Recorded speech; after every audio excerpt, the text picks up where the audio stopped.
வணக்கம். எலுமிச்சை ரசம் இங்கே இந்த வீடியோவில் பார்க்கலாம். இதுக்கு துவரம்பருப்பு, சீரகம், சிறிதளவு தண்ணீர் ஊற்றி வேக வச்சுருக்கேன். எப்பயுமே பருப்பு வேக வைக்கும்போது கொஞ்சம் ஆயில் சேர்த்துப்பாங்க. அண்டு தண்ணி ரொம்ப வச்சிடக்கூடாது, திட்டமாக வைக்கணும். அப்போ தான் பருப்பு சீக்கிரமாக வேகும் அண்டு மசீர அளவுக்கு வேகும்.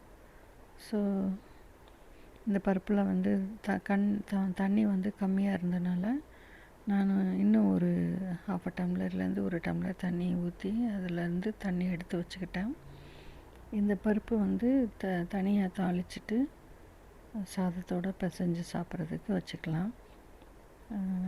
இந்த எலுமிச்சை ரசம் ரொம்ப வீக் ரசம். ஸோ இதுக்கு இந்த ஸ்டேஜில் இன்னும் கொஞ்சம், அதாவது மஞ்சள் பொடி சேர்த்துருக்கணும். நான் சேர்க்க மறந்துட்டேன். நீங்கள் பண்ணும்போது சேர்த்துக்கோங்க. இப்போ இங்கே கிரைண்ட் பண்ணுறதுக்கு தனியா, கருவேப்பிலை, கொத்தமல்லி இருந்ததுன்னா போட்டுக்கோங்க.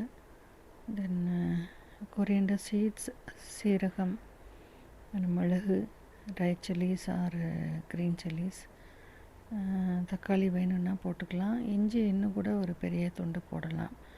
என்கிட்ட இருந்த இஞ்சி மட்டும் போட்டிருக்கேன். இன்னும் ஒரு துண்டு இருந்தால் கூட நல்லா இருந்திருக்கும். ஸோ இதெல்லாமே ஃபைன் இல்லைன்னா கோர்ஸாக நம்ம கிரைண்ட் பண்ணி அந்த எடுத்து வச்சுருக்க தண்ணியில் நம்ம சேர்த்துக்க போகிறோம்.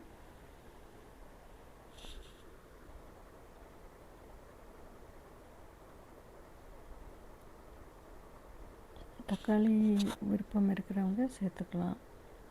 அது இன்னுமே அந்த ரசத்தை ஒரு சின்ன குழந்தைங்கள் விரும்புவாங்க. டொமாட்டோ போடும்போது அது க்ரீன் அண்டு ரெட் அண்டு ரசம் தண்ணி எல்லோ கலரில் இருக்கும்போது அவங்களுக்கு ரொம்ப பிடிக்கும். இது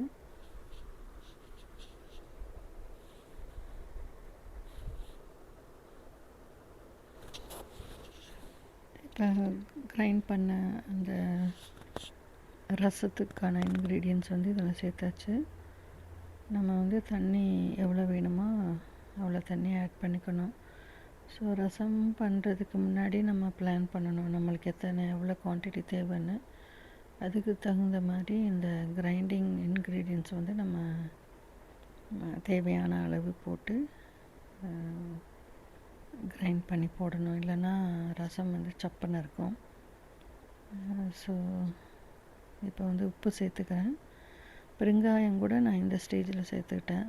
பெரும்பாலும் தாளிக்கும்போது சேர்ப்பாங்க. ஸோ இப்போ 2 எலுமிச்சம்பழம் இந்த குவான்டிட்டிக்கு எடுத்துருக்கேன். தேவைப்பட்டால் மறுபடியும் கொஞ்சம் சேர்த்துக்கலாம்.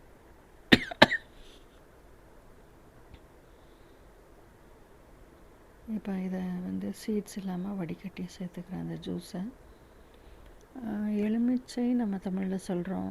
ஆனால் அது ஆங்கிலத்தில் லைமா, லெமனா, லெமன் அப்படின்னு சொல்லுவோம். ஆனால் நம்ம பயன்படுத்துகிற எலுமிச்சை லைம் தானே. அது எனக்கு கமெண்ட்டில் சொல்லுங்கள். எனக்கு always I have a doubt அது என்ன அப்படின்ட்டு. ஓகேவா? அண்ட் இஃப் ஐ ஆம் ராங் ப்ளீஸ் ஃபர்கிவ் மீ. ஓகேவா?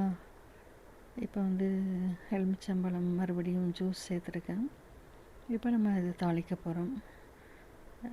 இதை சூடான சாதத்தில் சைடில் ஒரு பருப்பு சாதம், ஒரு ரசம் சாதம், ஒரு அப்பளம் இருந்தாலே போதும். அப்பளம் கூட தேவையில்லை.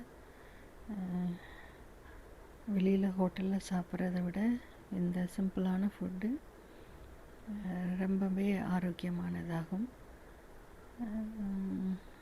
இது என்னோடய கருத்து.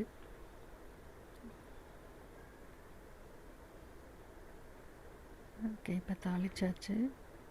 இந்த வீடியோ உங்களுக்கு பிடிச்சிருந்ததுன்னா லைக் பண்ணி ஷேர் பண்ணுங்கள்.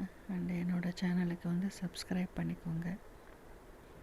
வீடியோ பார்த்த எல்லாருக்குமே நன்றி, வணக்கம். ஓகே, இப்போ வந்து நான் ஸ்டவ் ஆஃப் பண்ணிட போகிறேன். அதாவது கடாய் வந்து நல்ல சூட்டில் இருக்குது. ஸோ இந்த ரசம் வந்து இந்த ஹீட்லேயே வந்து வார்ம் ஆகிடும். ஒன்லி திங் மஞ்சள் பொடி மிஸ்ஸிங்.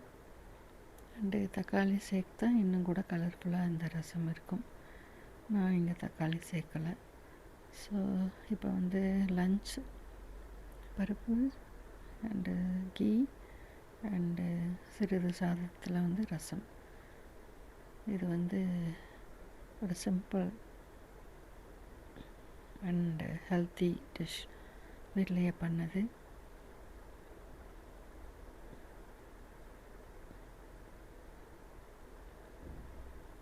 ரசம் சாதம் சாப்பிடாதவங்க ப்ளீஸ் ட்ரை இட். அண்டு ரொம்ப ஒரு வாட்டி நீங்கள் சாப்பிட்டீங்கன்னா ரொம்பவே பிடிக்கும். ஓகே, நன்றி, வணக்கம்.